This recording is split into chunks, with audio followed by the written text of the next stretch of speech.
Hey everybody, welcome back to Terminus, the Ghostwire Tokyo of extreme metal podcasts. I am the death metal guy, aka Spiral Cut Honey Glazed Slam. And I am the black metal guy, aka methanol shots on me. It's good to have fun, you know? Yeah. It's my pleasure is to play. It makes no difference what you say.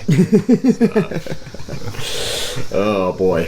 What do we got going on? Anything in the news or anything? You know, I feel like we used to do sort of metal news stuff, and then that's just really disappeared over the years. Yeah, gosh. I mean, I have not been. We are the metal news. Yeah. I have not been. I have not been following it, so I don't know about drama. On the Discord, we've had a funny conversation about how music videos are terrible now. With a few notable exceptions, like the one we didn't mention the other day, the Carnivore Diprosopus video. Oh yeah, that one was grand. Oh yeah, I was showing that to a bandmate recently, and I was just really tickled by the minimum budget Mad Maxery of it all. Yeah, it's kind of like you basically videotaped a Renaissance fair, but it was like the Mad Max cyberpunk Renaissance fair. Yeah, and that's a sort of Renaissance fair I'm much more likely to attend than the usual. The other cool thing in that video, aside from the fact that they took the trouble of, they took the trouble of like making a set and like inviting their friends and coming up with a goofy little plot, right? Yeah. It's all things that have gone to the wayside now that people are making like these stupid fucking animated music videos. The other cool thing was that it has Carnivore Diprosopus playing in a cage, which has got to be a reference back to Ministry's classic live movie, in case you didn't feel like showing up. Oh yeah, I mean, there's been a lot of videos. I mean, there was what's the classic Nine Inch Nails video where they're playing in the cage? Oh, interesting. I didn't know they had one, but I bet it's March of the Pigs or something. I think it might have been March of the Pigs. Yeah, there was an old NIN video where they were doing that. I mean, that feels like a staple of like early trench coat culture, you know? I'm pretty sure it was first a Ministry thing, but it makes sense everyone picked up on it. Ministry did a whole tour where the band played from behind a cage and people were encouraged to climb it and drop off it to mosh. I like that. You know, that's the sort of go-getter attitude we need to bring back into extreme music. Right. Yeah, different times, man. All right, well, we've got a pretty intense show of outlaw rock for you guys, but a little bit of housekeeping before we get to that. Social media, follow us on it. Me, the Death Metal Guy, on Facebook at Terminus Podcast. You, the Black Metal Guy, on Instagram at Terminus Extreme Metal. And for the particularly dedicated Terminators among us, the easiest way to support the show is financially. We love your comments, we love your subscriptions, but we don't love any of them as much as you paying us more for our services. All gave some gave all, and we gave all to the metal scene. So for $5 and up on Patreon, by subscribing, you can get access to the Terminus Black Circle, our secretive and infamous Discord community, where we talk about the lack of good music videos, perpetually shitpost, and debate whether thrash is a real genre of music at all. Hail!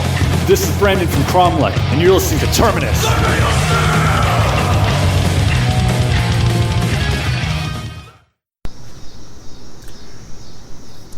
All right, and we are joined by a chorus of screaming cicadas to hail the arrival of Emblazoned Visions Yield Eternity, the sophomore record by Ink and Fire, out now on what has rapidly become the clearinghouse for American outlaw rock, Death Prayer Records.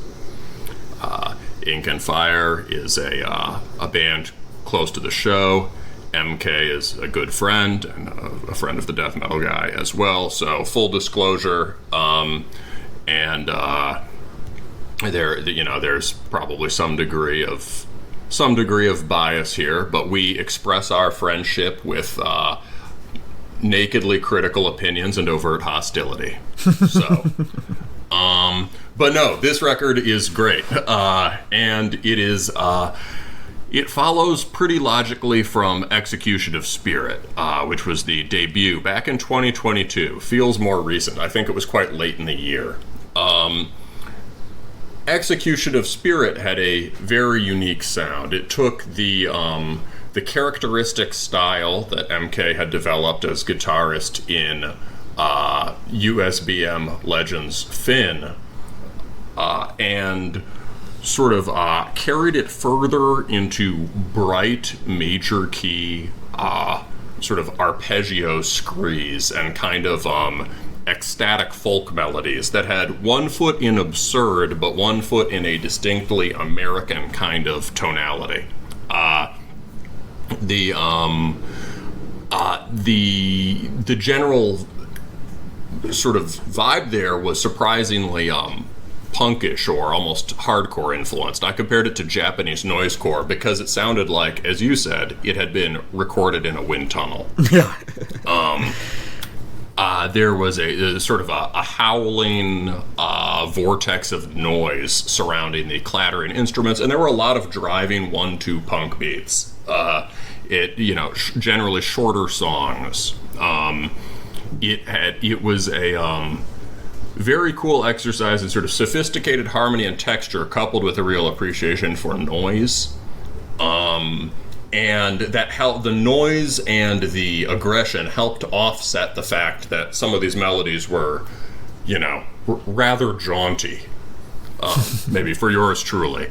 It helped prevent it from falling back into the problem of excessively melodic or cheerful nowadays black metal, like, the extreme of that being the Flaming Ouroboros we reviewed a while ago. Mm-hmm. And to a lesser degree, the stuff that you find in Roster Chester and all those affiliated bands.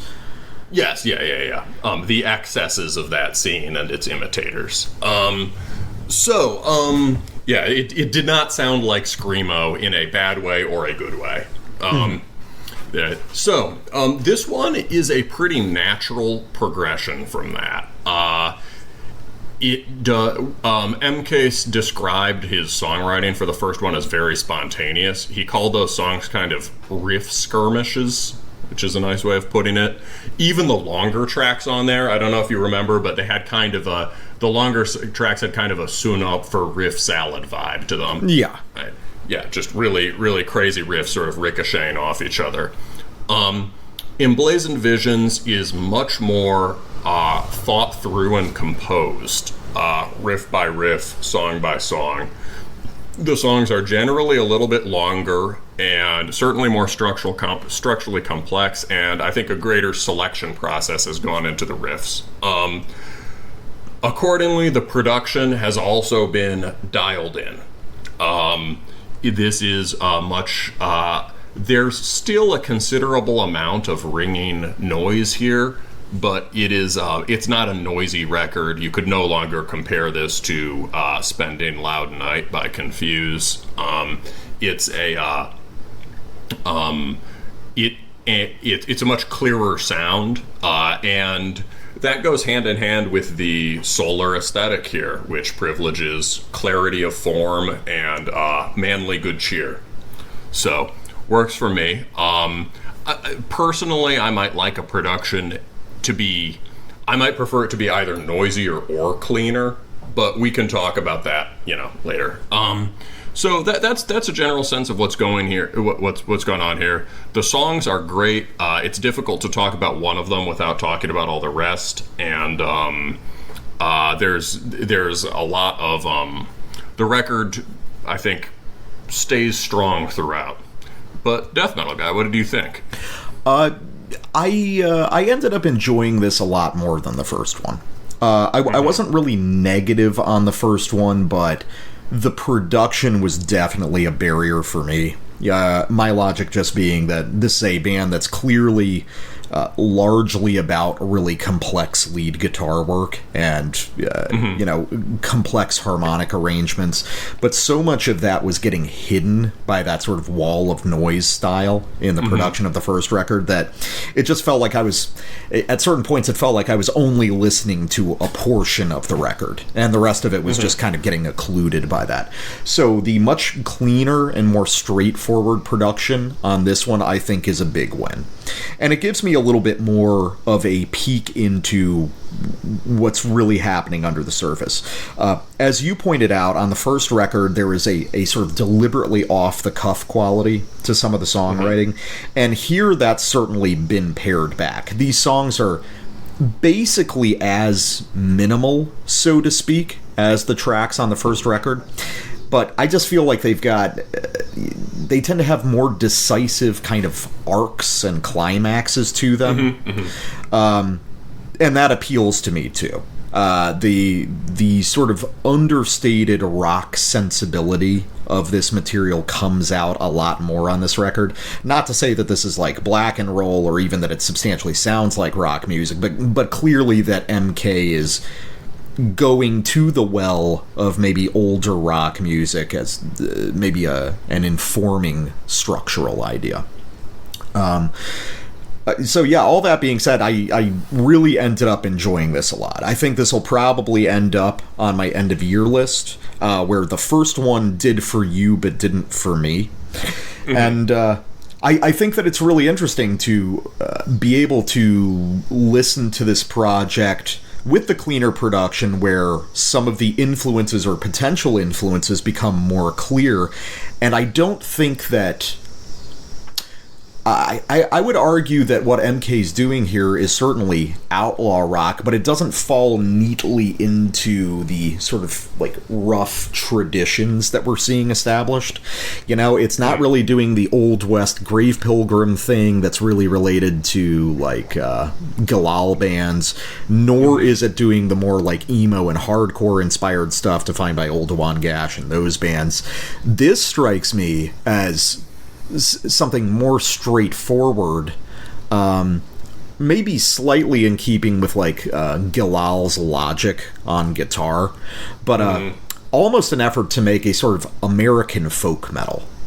Because this is definitely another case where I can't broadly define most of these riffs as black metal riffs, but what they do have to do, at least in my estimation, they've got a lot to do with like older folk metal.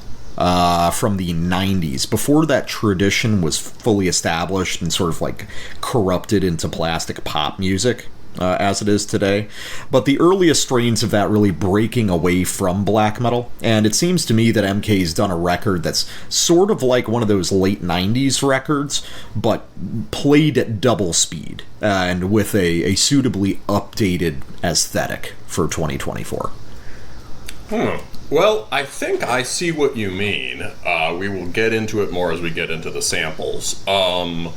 Certainly an attempt to write a kind of modern folk music for America, right? I think one thing you could overall say about Ink and Fire is that is that like the last one, or here's what I'll say. The last one had some leftover scraps of Finn riffs in it, right? Things that sounded pretty Franco-Finnish, right? A little, you could be like, okay, that's kind of a Seigneur Voland vibe. And it had all been turned towards his newer aesthetic, but like there were definitely moments of more familiar black metal on that. There's basically none of that here, right? You'll get some minor chords, and you'll get some snatches of maybe more European-sounding Aeolian folk melody, but basically very, very little of the kind of big, sliding, flowing, darker hued riffs that you would find on Finn. Yeah, you're not getting any kind of Shoutrog style guitar playing. Right, exactly. If you didn't know that this band at one point sounded like Satanic War Master or Horna, you certainly wouldn't know now, right? There's very like no visible connection. The persistent black metal influence, I think, is really one of them is absurd. We talked about them a little on the last one, on when we reviewed the last one. And a lot of what's happening is that more folky, absurd riffs, the stuff that sounds like German folk or Schlager or whatever, is getting sort of liberated from that pretty restrictive framework that we've talked about with absurd, and also turned towards a brighter major key palette. MK is on the vanguard of guys figuring out how to write major key riffs without sounding gay. Yeah. And this record is a big step forward in that regard, I would say. Well, the answer there basically just seems to be, you know, going pentatonic major, keeping it sort of like bluesy around the edges, and just drawing a lot of it from Celtic folk, which is, you know, happy and sprightly, but really powerful at the same time. Yeah, I hear the Celtic thing, but I also feel like he hangs out on sort of like half steps more than a lot of the pentatonic stuff does. Like, he'll do like, I don't know, like, you know, a bright major third, or like just, what is it, like the we almost always like lower the seventh by a half step, right? So it's like a flat seven, a dominant, but like the seven that's just a half step lower than the root. I feel like there's a lot of these kinds of narrower intervals being used in a bright way that I find kind of unexpected, and it's like he does. There's a lot of like pentatonic-y stuff here, but also more use of like the nuance in the whole major scale, which usually makes it sound gay, but in this case doesn't. Yeah, and I think he's also probably pulling on, you know, the sort of more forgotten, trickier parts of like early Gothenburg. You know, the first couple Dark Tranquility records, Eucharist, stuff like that, where it was extremely melodic and clearly headed toward that sort of extreme Iron Maiden direction, but it was just more challenging in the beginning. Yeah. Or, you know, you've always talked about the, you know, early Maiden, right? A lot of early Maiden is major key, but has sort of bold riffing. Oh, yeah. And that sort of aligns with that whole, you know, that lingering pub rock influence that was still there, which, again, sort of paradoxically comes out here. It's just kind of coming out here through this lens of kind of like half-remembered, you know, Appalachian folk music or something like that. Mm-hmm. Well, okay, so let's get to the samples. We're going to start with one towards the end. There are two sort of like short and sweet bangers here on this record, I would say. The first one is the third track, To Fall, which I love, which just exemplifies the Americanized absurd angle. I'm not going to sample that here. You guys can listen to it. You'll love it. And that one sets out some of the main... There's a lot of interconnection between the melodies here, so a lot of those are set out on To Fall. This is the third to last track, so kind of symmetrically positioned. Let Us Proceed. Very cool title. And this is another one of those sort of punchy, direct tracks that sums up basically the stuff we've just been talking about. Gives you a good sense of the default sound on the record.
Okay, yeah. So, that whole song turns on just the sequence you hear at the beginning and the end, which is, you get these sort of jangle chords. Actually, I'm hearing myself a lot now. I might want to... Is there a way you can fuck with it? Is it not picking up on your end? No, but try now. Okay. Yeah, if you can't hear it, that's okay. But okay, let me talk. Talking. Okay, I can't hear myself now. Let me try again. Okay. All right, so I accidentally sampled almost the whole song, but here you can hear the song sort of really works around a straightforward 3-part sequence. You've got the sort of initial jangle chords over that kind of shuffling, walking beat that's become, I think, standard for a lot of the outlaw rock stuff from Heidel too, and Grave Pilgrim. It's probably one of the more Western sounding parts on this record. That hi-hat on the upbeat part. And then we start getting the lead comes out and starts winding up. You can hear the much sort of thicker lead tone on this record there compared to the last one. And there's a kind of cool sort of sinuous melody that unwinds, but it's clearly leading somewhere. And then we get just blast riff, and that really awesome, just extremely memorable riff that has it has an exuberance to it, but a solemnity that is just, it's an example of the new kind of emotional language he's fleshing out for metal. I was trying to figure out where that was from. I think that thinking about it more, it's a little bit like a take on the main lead line to "Out of the Silent Planet" by Iron Maiden off of Brave New World. Yeah, just they started getting to these sort of janglier, looping lead parts that operate like riffs. So I'm wondering if he was using some of that idea, because that's one thing that's notable, is that Ink and Fire's music is generally based off of a rhythm riff and a lead riff, in quotes, sort of working in step with each other. It's really just sort of two layers of riffs at all times. Now, he does break out of that sometimes, but that general concept, using these kind of lead fragments as riff components of their own, is that one's been maintained from the previous record. Yeah, that's a good point. It's often in music like this, certainly in the older configuration in Finn or something, where the riff would be just pretty much entirely rhythm guitar chording. And so here there's still some role for the chording, but the lead is autonomized. But they're still not like what you say, they're sort of not fragmentary phrases, but they're short motifs. It's not an attempt to write some really long flowing. It doesn't sound like a classic Maiden or heavy metal lead. Although at a couple points on this record, he does move more into that territory where it's more like a continuous line, and that's some of the stuff I'm most interested in. More of that Into Oblivion style. Yeah, there's some interesting rhythm on this record for throughout. There's cool timing tricks on that third track, To Fall. There's even just in a pretty straightforward punk beat section, it's timed out in an interesting way. Anyway, I guess we could also say time is pretty important to this record, right? Emblazoned Visions Yield Eternity. There's some very cool art of a guy with a clock for a head that's not the guy from Portal. It's like the guy from Portal's lawful good cousin.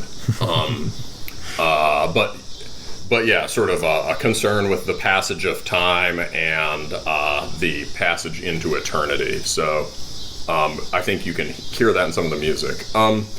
Anyway, we could go to one of... Would it make sense to maybe go to your second sample now, Infinite Hammer? Oh, yeah, I could. If you want to show that longer lead line, and then we'll sort of do it backwards. Yeah, we can do that. So yeah, Infinite Hammer of Fate. It's the second to last track on the record, just after Let Us Proceed, and this is, I think, my favorite song on the album. Here we we don't fully break out the idea of the lead guitar as a sort of riffing instrument.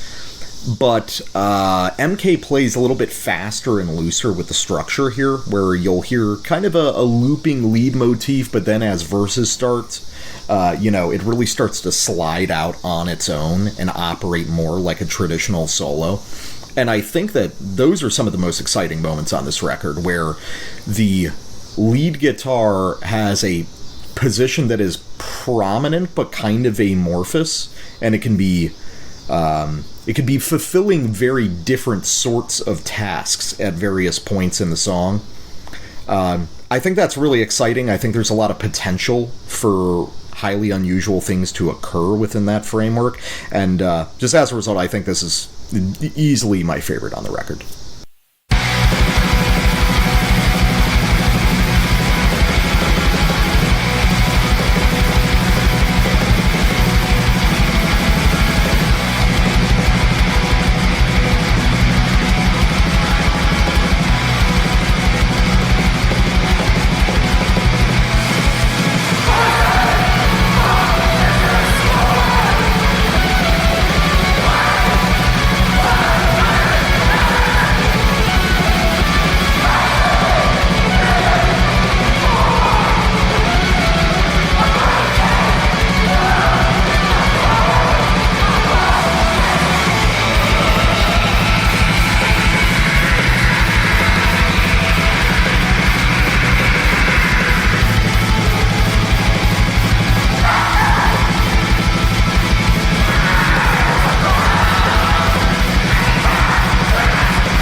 So there's really only a couple distinct riffs on that sample I just played, but what happens is really interesting, because you're opening with that main riff and you're getting the first sort of like fragmented lead loop, but then as we pass into the main verse, it goes through kind of an extended fill process before establishing itself in this second, much longer lead riff.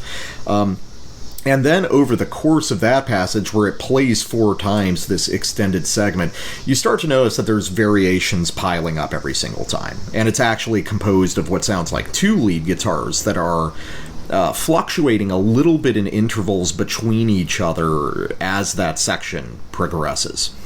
I really like that. I like the way that the lead guitar has to almost like search around the riff under it for a little bit before it kind of establishes itself into a defined rhythm. I really like the idea of, lead guitar as main character in this music, that it's the primary thread you're supposed to be following. And I think this is a track where it kind of lives up to its own promise to do something that is pretty and major key, yes, but it's also like really weird and alien in a cool way. And I think that's a good impulse. I don't think you ever want this music to become too cozy, as people I hate like to say. So, but yeah, no, I don't know. I really like this one. I like the riff. Yeah, I like what you say about the riff sort of pulling itself into existence, like the lead melody sort of gathering itself. It's very sort of responsive the parts of the music respond to one another, and it gives this something spontaneous and more sort of capital M musical than traditional ways of blocking everything out riff by riff, right? Without sort of losing its discipline and becoming some sort of freewheeling guitar solo. It's a lead that, but it's a lead that is in dialogue with the other parts of the music, and that has some like it has its own internal sense of time that unfolds sort of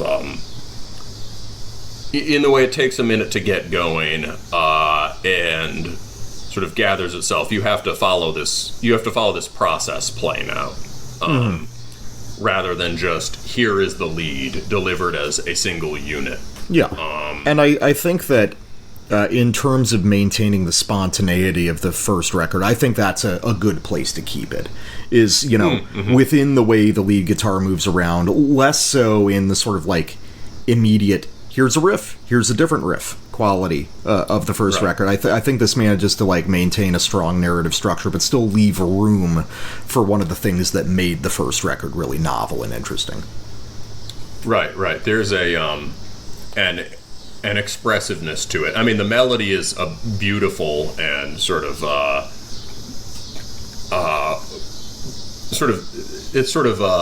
it has a tenderness to it that is unusual without sacrificing power. That's a really sort of capital R romantic feeling passage.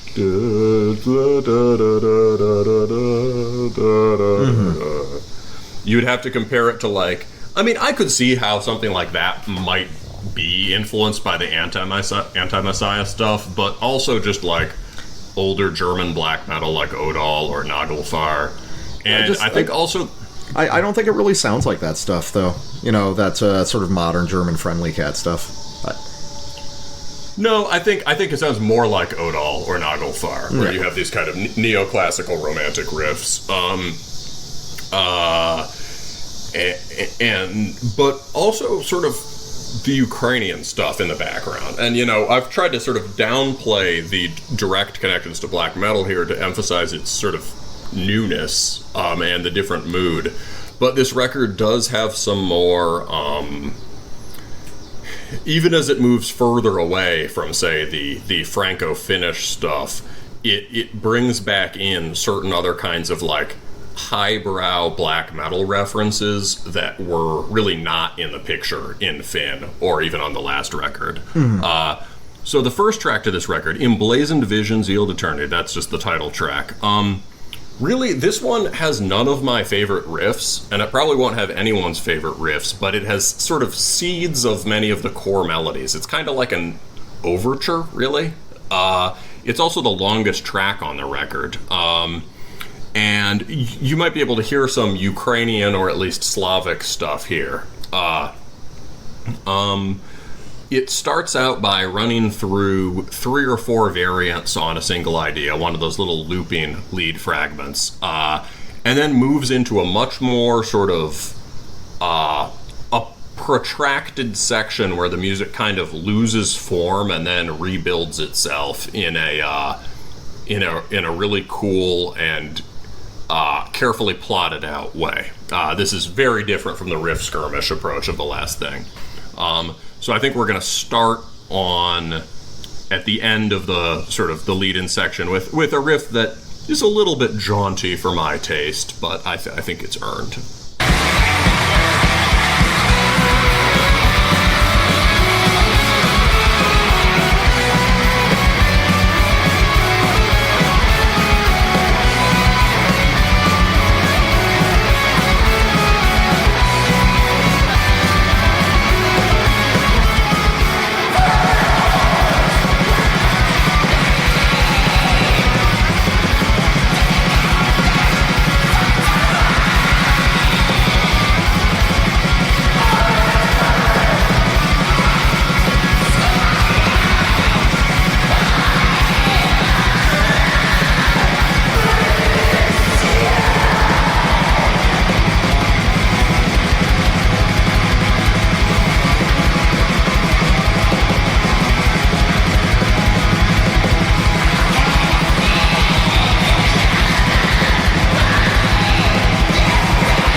Okay, so maybe I lied. Maybe that does have some of my favorite riffs on it.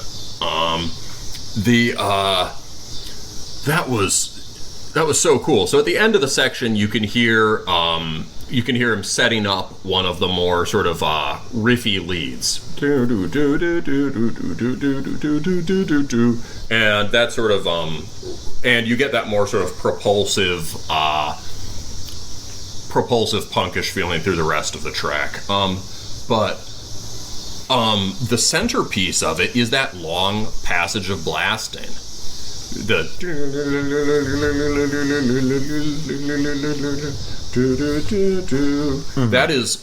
another riff that has that capital R romantic feel. It settles on it's hanging out not on a root or any easy interval, right? It feels like suspended at a great height, but without being sort of anxious. It's a major key idea. It sounds almost tranquil, but with a lot of energy coiled into it. It really wants to resolve into another riff. And it feels strangely timed, just because of exactly how he places the chord changes there. And then it goes into just this fucking crazy riff that's very hard to make out as a riff if you're listening to this, say, on speakers or casually. And literally impossible to hum. It's this neatly paced out processional eighth note thing, almost like a Gorgoroth riff, like da da da da da da da da da da da da. But the intervals are nothing like Gorgoroth, and almost all of those are major chords, but it produces an incredible amount of dissonance. I think, as you pointed out about your earlier sample, I think there's two guitars in there interacting with each other, phasing in and out a little bit. Yeah, I think he's deliberately he's using the two guitars, doing very slightly different intervals and only occasionally to create a sort of dissonance through just sort of like weird harmony rather than within a single riff itself. Yeah, that makes sense. They're both playing, quote-unquote, neither is playing chords with tritones and weird stacked half steps, but they're both like, they're both playing major chords, or one major, one minor, and they mesh in a way that sounds really dissonant. That makes sense. He does that once again at the beginning of Epiphany. Epiphany probably has the gnarliest moment of sort of dissonant effect. It's really cool. It has something to do with the wonkiness of Blazebirth Hall, but delivered in a much more technical way. People could probably hear the droodkiness of that droning riff, the first droning riff, that the simpler one. But, just trading off between those passages is really cool. And it's a very, quote, out moment, and shows how this music has developed, as well as the persistence of an ear for the most demanding and most sort of aristocratic side of old school black metal. Yeah, you can definitely see the relationship to Dawn here. Yeah. Somehow this has something to do with Dawn, right? Yeah, because it has something to do with Sacramentum. It has something to do with a lot of like Swedish melodic Black Death stuff, but he's trying to deliver it in a more like deliberately austere manner, which I can appreciate. Right. And a way that's like more sort of boisterous and solar, right? Yeah. Or different kind of solar. It wants to. It aspires toward the sort of neoclassical heights of stuff like that, but it's not into the stuffiness of it. That sort of comes as part of the package. Right, and it's about more. It's more about the everyday. I think that's important. It's about like, not in the way that like, not in a pedestrian way, but it's about sort of like, Dawn is about cackling as you order an orbital bombardment, right? Ink and Fire is about literally, how do you find eternity? Well, you look at the light-pierced leaves. Yeah. So, final sample, Light Pierced Leaves. And this is where I'll get into some of the weirder influences, or at least weirder convergent evolution I detect. So like I was saying at the beginning of the show, a lot of this really strikes me as being sort of like 90s folk metal. And this track is a really good example. The opening riff here is very windier, or maybe running wild if you squint. But in general, this is a track, like a lot of times on the record, that really trades in big Nordic folk melodies, but delivered in this hyper-aggressive way that sort of denatures them in an interesting manner.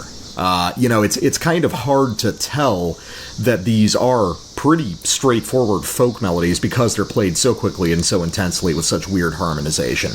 But let's check this one out, and then I'll point to what I think is a band from the past that is majorly similar, though very left field.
Yeah, I'm a really big fan of that track.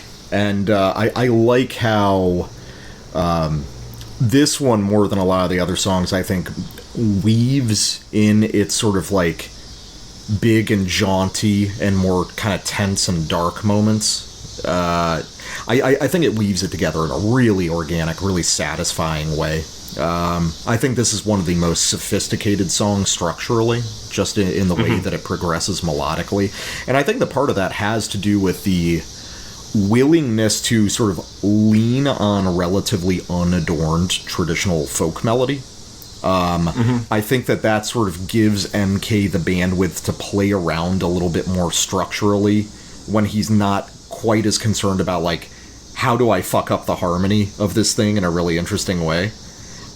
Because even though a lot of those melodies are relatively stock, or at least very familiar to us, structurally there's enough going on, and it's constructed in such an interesting way that, you know, they gain new novelty as a result, which is something that we always insist on, you know, that there's certain melodies within this style of music that basically just live forever, and it's all about how you're using them. How are you using the word in a sentence rather than trying to come up with a completely new word? One thing that really interested me, so when I was listening to this record, I was kind of going through a mental Rolodex of stuff this reminded me of, so I've been doing a lot of back listening in anticipation. I was listening to a lot of Windeer, and I think that definitely bears out on this record. I was listening to some Falkenbach, and I think that band's 96 debut record has a lot to do with this, but I think more than any of them, this got me going back to Skyclad, which is a band that we don't really talk about much on the show, but like is an objectively cool band, and is sort of, in a lot of people's estimation anyway, the originators of folk metal as a concept.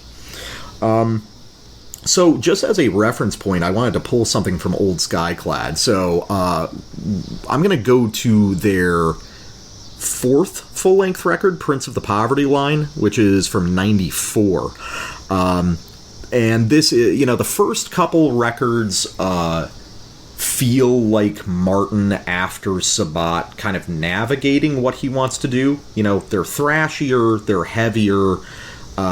They've got some of the folk influence, but it's not fully materialized yet, and this is about the period in the band's discography where it gets fully materialized.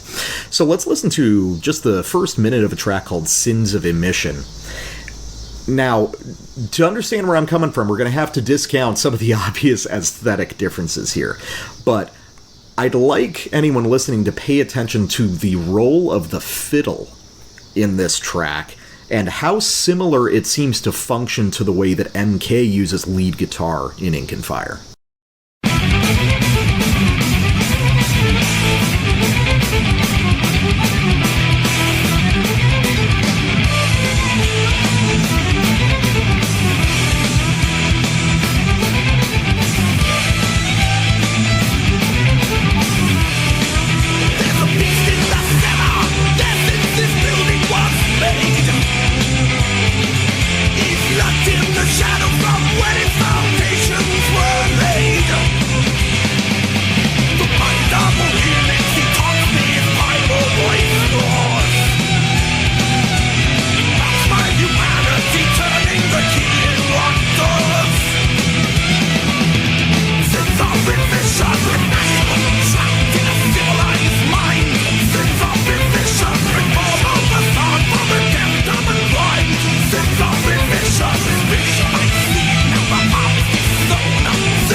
So I hope that it comes across that the way the fiddle operates here as a lead instrument, the way it kind of moves between these fragmentary, riff mirroring loops, and then into a less well-defined space during the verses where it's sort of matching the basic root notes, but also has a lot of room to play around on its own. I think that's really interesting. And throughout listening to the Ink and Fire record, I was constantly thinking about it in terms of Skyclad and the way that they would implement folk melody. I don't think that MK is probably a guy who's into Skyclad or Falkenbach or pretty much any of the bands that I've mentioned. But maybe Windier. Yeah, well, everybody cool likes Windier, as well as a lot of uncool people too. But yeah, so I think that even if those weren't even if those were not intentional influences here, I think it's really interesting how he's arrived at a point where he's sort of converged on some of those same musical ideas many years later. Yeah, well, Skyclad is a band I've been sort of meaning to get into for a long time. I love this period of British culture. I love that, Sabbath did a track for Warhammer. I love the sort of somewhat crusty Celtic neo-pagan thing that they had going.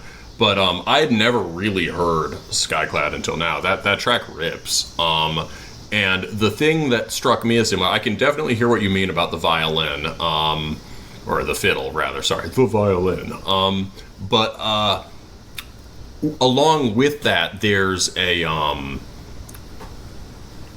sort of high-stakes harmonic balancing act happening there. It's harmonic, and it's it's a production thing. You have like a pretty worked out rhythm guitar line playing cool sort of epic thrashing stuff, kind of like Manila Road. You have vocals that are occupying a different sonic space that are not purely harsh vocals, but are just textural enough that they're not fighting the guitars. And you have the fiddle moving independently. And like you said, it's sort of like it's timed to the root notes in the guitars, but on the verses, but it's harmonizing with them in really interesting ways. It's not locked to the guitars, and there's some of that complex voice balancing going on in Light Pierced Leaves and throughout this record.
And paired with the Ink and Fire, we have another new release of relatively stripped down USBM, vaguely in the same terrain as Outlaw Rock. This is Ghost of Lietus with Dream of the Viridian King, an independent release on Bandcamp. So, this is the same guy as Strix Askesis, and the way he sent this to me was simply, I wrote some riffs in a slightly different style.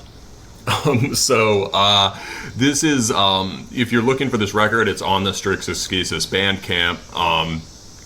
It is, you'll hear the stylistic similarities immediately. And you might wonder why it isn't just released under that heading. Well, I think it has to do with, I think there's a few reasons. So one,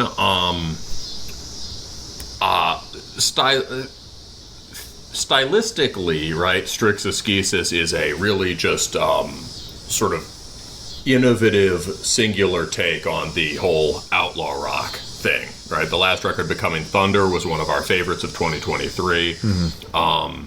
And it blended a riffing approach from sort of droning Slavic black metal with the most barreling, chug-heavy, aggressive parts of Inquisition, and also just the heavy, rhythmic, percussive quality of 90s alt metal, basically. I think you compared them to Helmet. Yeah, I compared him to a few things. Helmet was the one that he seized on as being especially accurate. Yeah, Helmet, Tool, the heaviest moments of the Pumpkins, all laced together with this really sort of really unique approach to songwriting that where riffs, where the melody is decoupled from the riff, and at least in many places, and riffs seem to sort of spill into one another and transform and flower and sort of break apart and form new things. It's this crazy thing. You're hearing. It's a very dynamic approach to songwriting, with a heavy emphasis on rhythmic compression and sharp changes in tempo. And the Ghost of Lietus is, I think, stylistically, this is much more of a just minimalist Slav black record. There's less there's less layering. There's much more just direct riff structures. Usually just a couple riffs a song. Although you can hear some of the you can hear the same songwriting hand at work. You'll get these very simple riffs that sort of slightly shift, swap with one another, and transform over the course of a long sequence. But this is much more stripped back, and I think just less ambitious in general. This is not attempting to be a new, complete artistic statement. It's much more just of a cool raw black metal record. Also, I'd say thematically, it seems a little bit different. Strix Askesis is, I mean, the lyrics on the last one were like a prayer to the thunder god. They were very poetic, and I think it has the sort of all-encompassing scope of a personal artistic vision. This seems to have a theme or a concept for it. It's called Dream of the Viridian King. I think these songs have a narrative movement to them, and it's just a dream of a Viridian king. Viridian being a really cool blue-green shade that you see reflected in the cover.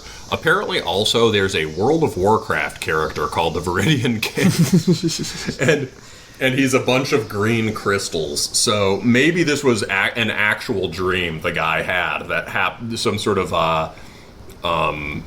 divine hallucination of a World of Warcraft character, which would be pretty sick. But yeah, there's a journey being narrated in the songs. And other than that, there's a very direct emphasis on sort of Becoming Thunder already had a strong undertone of Lithuanian paganism. You can't even really call it neo-paganism because it never went away. It had that cover. The cover art is Perkunos by M.K. Čiurlionis. And there's also Čiurlionis cover art on this record. And there is sampling drawn from a record of Lithuanian ritual, industrial, or neo-folk music by a band called Kulgrinda. So there's some sampling from that, and I think general inspiration. So that's the sort of the self-contained thematic material here. Yeah, I think I really liked it.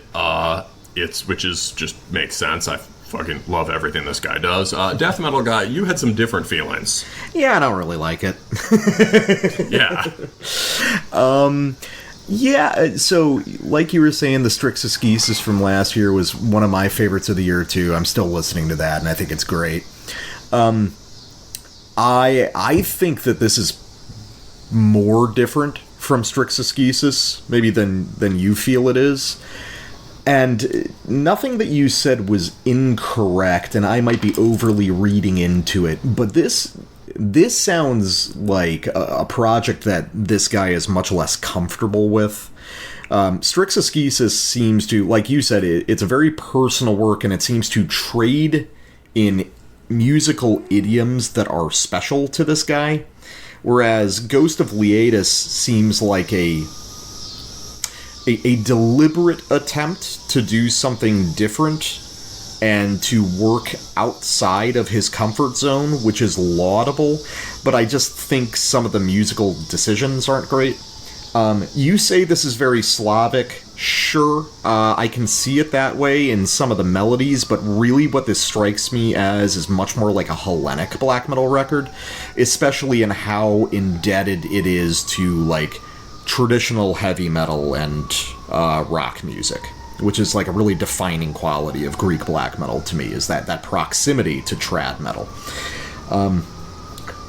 I think it's been established. You've got more correspondence with him. This is a guy originally from the punk scene, right? Who came into metal later. Almost certainly, based on the first Strix release. Yeah. Yeah, I think that makes sense, even if it's not fully established. So, I think for Strix Askesis that works really well, and that he's managed to apply a sort of like punk energy and intense punk songwriting conceit to pretty elaborate extreme metal songs. Ghost of Lietus, though, sounds more like, at least to me, what can happen a lot of the time when you've got a punk guy approaching metal, in that it's sort of centering itself on relatively unimportant aesthetic ideas, which is kind of weird considering how successful Strix Askesis is. I guess, in short, this record sounds much more imitative than his other project, and I think it just kind of suffers from that. I think there's cool stuff that happens on this album, but overall, I get the sense that this is a really smart guy who knows a lot about music, but maybe too much in this case. And he is asking sort of natural questions about heavy metal that have maybe already been answered, but we have to periodically go back to the well to see, like, why they don't work. It's, like, for instance, this is a guy who clearly understands how important stuff like Thin Lizzy and Led Zeppelin is to heavy metal, which bears out the question, hey, why don't we just directly do Thin Lizzy and Led Zeppelin stuff? Well, because it doesn't really work, because we've tried it before, and it hasn't really worked, and those ideas need to be digested within the metal idiom. So yeah, this is a little bit scattershot, but overall, I think that this really ends up being a very kind of experimental release.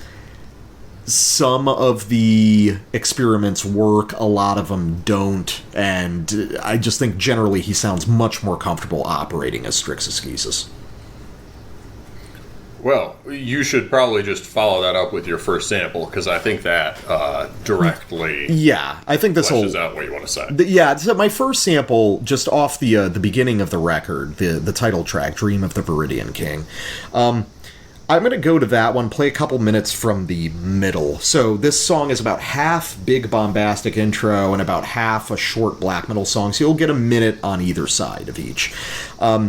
So let's just go through this real quick, and I'll kind of point out what I feel are problems with it.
Okay, so we've got two things that are pretty clear. Okay, so the opening of this track is essentially For Those About to Rock by AC/DC, which is fine. That's like a public domain idea that we're all allowed to access. The problem is it seems unnatural coming from this guy. This is a leftover Metallica-ism that doesn't seem native to what this guy likes. So there's something kind of demonstrative about it. It's he is imagining what a sort of ideal listener for this record would want, and it has something to do with old Metallica and AC/DC, big, bombastic, sort of like deliberately meat-headed, old school heavy metal stuff. There's nothing necessarily wrong with it, but it's certainly far from the best articulation of that idea that we've had, and it just feels a little bit strained. And then you can kind of tell. What? Okay, like go the ahead. The AC/DC thing. Like, I just heard some chords, man. Isn't he allowed to play some chords? He is allowed to play some chords, but it's like you're big ringing, like opening a song with big ringing sort of expansive open chords, I think is not, as you say, it's a public domain idea, but that's also just in like Neurosis or Druid or Graveland or any of these bands that I think this sounds like. It did not strike me as a particular. There are certain parts on this record that sound very metal or rockish. I know you're going to get to another one, but I feel like that's just bashing chords. I don't really hear the self-reflexivity in it. Like, it doesn't strike me as a statement. It strikes me as like a gut level, do something cool and loud thing. okay. Yeah. Okay, that's fair. Then with that in mind, are the psych rock vocals not self-reflexive? Well, death metal guy. I think the psych rock vocals are a case of be careful what you wish for, because on the last record, you loved the clean vocals and said he should make that the main vocal style in Strix. This is not the same, though. Well, the delivery is not the same here, I don't feel. I kind of agree with you. I would agree he tries a number of slightly different clean vocal takes throughout this record. Some of them work better than others.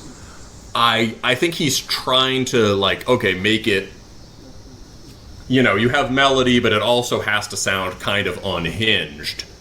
Okay, that's cool, but then how do you stop it from also how do you not make it just sound like indie rock vocals? I don't think this is the best or worst of the clean vocal takes. I think it's just experimental. I think he's trying to figure out what to do with those vocals. I think if you would put vocals like this over, I think that if the background were different, this has the same kind of the same kind of fluctuating bend on it that those more Pete Steele sounding vocals that we liked did. It's just without any of the context that makes it really hit well on that last record. Because I agree, I did love those vocals on that last record. Mm-hmm. Yeah, no, I don't know. I get what you're saying. I think that I get the sense that a lot of the choices on this have been made with this is a record that is much more top-down than Strix Askesis material feels like. And I just don't know if that's the best mode for him to operate in. This seems like something where kind of the concept came first, and an idea of the music came first, and in the attempt... I don't think this is a guy who benefits as much from a very restricted writing space as maybe other people do.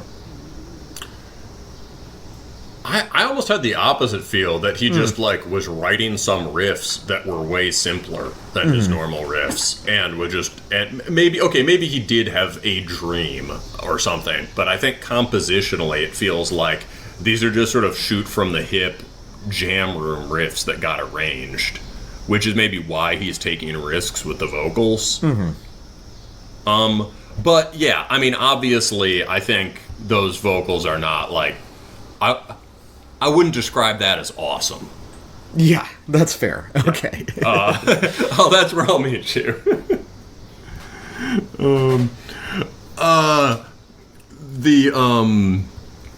So there is some rockishness to this for sure, varying degrees. But I think that, the dominant thing in this music is the kind of, the more sort of sprawling, majestic step melody of Following the Voice of Blood, delivered with the bashing, the sort of bashing primitivism of Carpathian Wolves era Graveland. So there's a lot of just, and as you've said, that era of Graveland has just a lot of heavy metal in it. So there's going to be some. I can see him trying to feel out the relationship between really primordial, basic Slav black and really primordial, basic heavy metal. That makes sense to me as a concept here. But this track is the Iron Rings of Life. It's the second one. The first 3 minutes is basically a triplet-based Graveland type thing, mid-tempo, sort of this guy fucks with the drums a bit more to give it a sort of heavy downbeat flam vibe. There's that hardcore interest in rhythm, and it periodically makes little bursts of blasts until they come to dominate the second half. So we're going to start with the last section of heavy triplets, and then just the blasting that continues.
Okay, well, obviously I had to sample that part. The entire pacing of the sample was basically just so I could get that last part in. Yeah.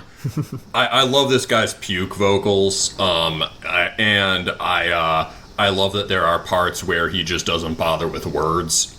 Just blah, blah, blah. Yeah, what else do you need? Yeah, that part was that part is extremely unhinged, and I think nicely set up, because the song leads you to expect you're not going back to the triplet stuff. He just spends like 10 seconds on that, but it's clear it has to be in the track. So I think that's cool. Also, the way that is structured is interesting. The primary thing there is like 3 or 4 note sort of chorded riffs that are either major key or very bright minor. What it really sounds like is Astrophase, which is sort of like that was kind of the R&D for a lot of the more major key or solar parts of Drudg, but it was delivered in Astrophase with this kind of grinding, rabid, punkish energy that is unique to that band. And so I think the Graveland Astrophase thing is big on this one. Now, here's another moment where we talk about the vocals. So there's a cool thing going on that kind of mirrors the Ink and Fire in that descending chord sequence where he's trying to strike this harmonic balance with the vocals. The guitars are doing like da da da da da da da, and the vocal melody there is, I think, pretty cool and adds an important contrast to it. They're like moving in opposite directions, and there's something memorable about it. However, here's a place where, if I'm being honest, the vocals just don't sound good. Right? They have this kind of strangulated, yelpy thing, and it sounds too, as you said, maybe psych rock or indie rock. It's like too much. It's more off key than is natural. You think it's like kind of intentional off key and a kind of like. Yeah, I think that we've heard him on Strix Askesis with a very similar vocal style be much more on key. So I think that's what's sort of off-putting, is that had that slightly wavering off-key quality like metal clean vocals should have, but here it's like that's been accentuated. So it's sort of like unnaturally far off. Okay, I hear you there, yeah. There's such a focus on being spontaneous that it becomes a little mannered. Yeah, pretty much. Yeah. Okay, I think that's fair. It's like, whoa, we want really unhinged singing here, and then you just, like, you could have that without going quite so off-key. It's also, I mean, it's something about the tone. I mean, on the last record, on the Strix Askesis record, it really sounded like there was a more powerful, centered tone. This sounds a little more nasal and a little more just like a guy. Yeah, like, metal vocals should not sound like a guy. Yeah, this is leaning into certain sort of art punk isms, I think, here and there. Yeah, there's some of on the original Strix Askesis, the vocals were all harsh, but there were passages that could have just come from very technically accomplished sort of post-rock or post-hardcore. And this is the kind of vocals you would expect in that context. So yeah. some of that post-hardcore or screamo influence comes back to roost here in not entirely pleasant ways. But I like that he's playing around with it. I just don't think this is the resting point for the idea. No, I agree. Yeah, I mean, I'm totally... This is not a guy who I'm, like, concerned with his overall level of talent. And I think that it's good to put yourself out there and to make stuff that might not be, an unequivocal success. I think that's totally fine. So it's like, even though I don't really like this, that's not really a diss recommendation. It's just like it's there to be weird, and sometimes it really sticks the landing. So I want to go to Tower on the Hill, which is my favorite track on the record. This one I really like, and this has a lot of the same sort of art punk isms that I'm disliking in other places, but it really pulls it off here. What this really sounds like is those first few Spider God EPs. taking a really oddly shaped, highly melodic riff and playing the shit out of it, making sort of technically outsized melodies and inserting them in a very resolutely primitive sort of raw black framework. I think that's cool. And I think this really works in general. And yeah, I don't know. Let me know what you think of this one, because I think this is just like far and away the best on the record.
I really like that one.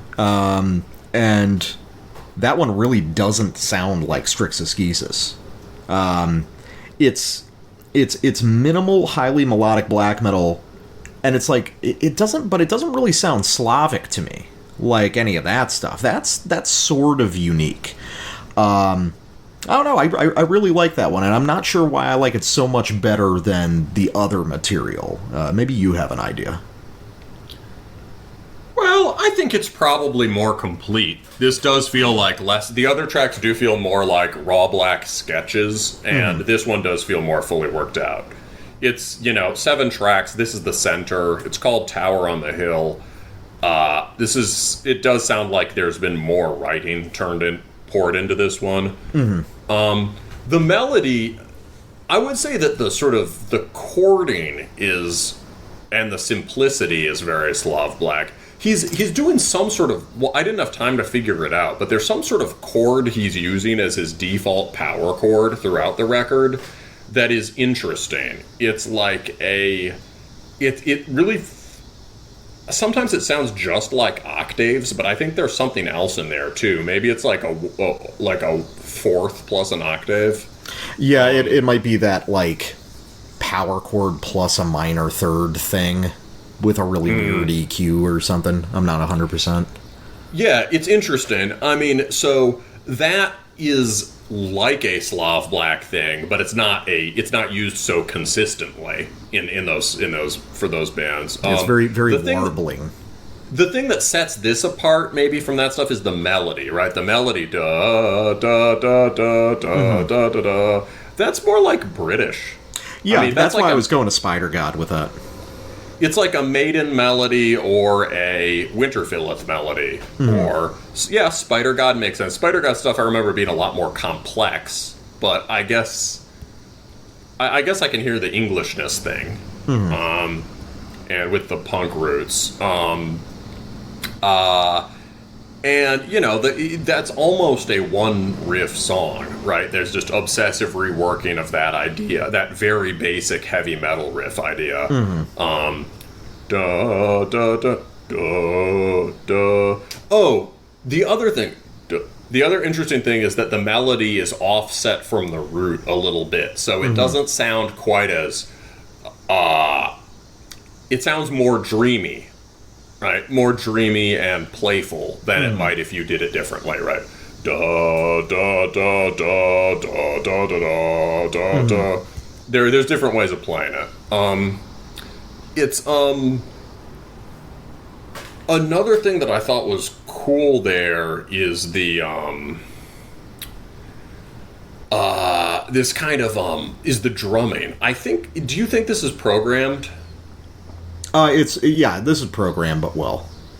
It's programmed in a pretty cool way. Like, you get this, the climax of it is you get this kind of, like, I will reign again, and then it drops into the Graveland triplets, but instead of being, it becomes, this kind of offbeat tapping. There's like a similar kind of triplet momentum to it, but it's a lot less, it's more airy. It's less heavy, less galloping. There's almost a jazz sort of indirectness to it, which is pretty cool. And it gives the whole record this sort of airy lightness to it. That's I guess part of the dream vibe, but you can also I guess maybe hear him playing with drum programming ideas a lot. Yeah, he's working on the velocity mapping a lot, trying to introduce some dynamics that are a real pain in the ass to get in on programmed drums. That makes sense. Okay, yeah. So the other thing, you wrote in the notes that it reminds you of old klaxon stuff. Structurally, there's a vibe to this that makes me think of old klaxon. Although this sounds very different, obviously. I think that's kind of astute, though, because remember when we were talking, I mean, the guy with I'm going to assume that Strix, who, the Strix guy, has a similar background to from Ulduan. Lonesome Spirit. Oops. I'll edit that one out. Yeah. But similar background to Lonesome Spirit, and he talked a lot about the klaxon stuff, and also I think bands like Cirrus and Akitsa. He was mentioning. Right, yeah, sort of. Okay, the Akitsa stuff definitely has a weirdness that resonates with Dream of the Viridian King. But from those bands from klaxon and the Cirrus is connected to a band called Griselda, and just these bands on CW Productions. I don't know them very well, but they're very influenced by the Slavic stuff, and also have a sort of rarefied ethereal quality. They're sort of militant themes, but very very dreamy, almost gauzy in places, and also coming out of the punk scene. So I wonder if that is if that's kind of at least a parallel to what's going on here. But yeah, that song good. Tower on the Hill. These songs are also all written to transition into one another, which I enjoy. Tower on the Hill sets up the next track. The Dream recurses, but I'm going to start us 44 seconds in, so it's basically because it's basically the same thing from the beginning, and it's basically the same thing the whole time.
beginning of that kind of sounds like the that last Burzum record we covered.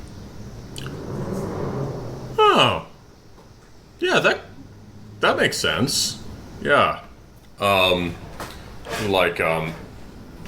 metal as pagan ambient. Yeah, and then the end there, that's sort of like a riff on the last Skepticism record. On, like, not the Swan and the Raven, one of those tracks that's got a very similar, they play it slower, obviously, but that similar sort of palm-muted lead line arrangement. I like that. Oh, that makes sense. I bet this guy does like Skepticism.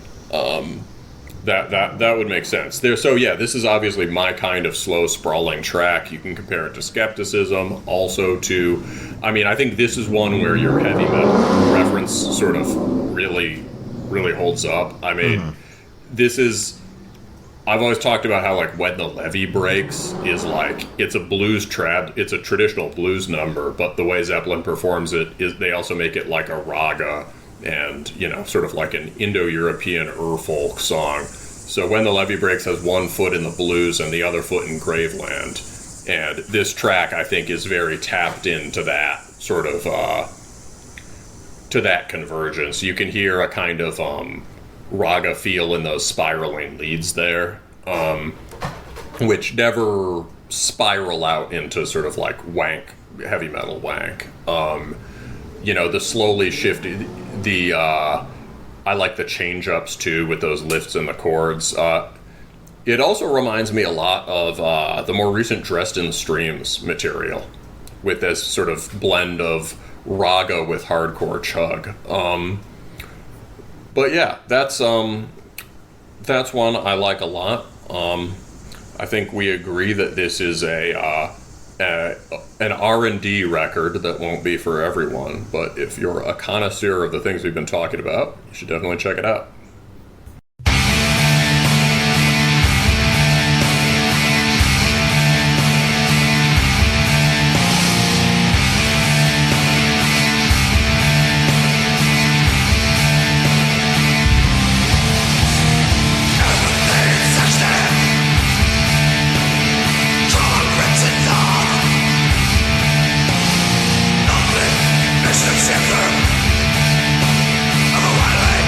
Wake up!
Ja, talar om Terminus versus Landes.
Turn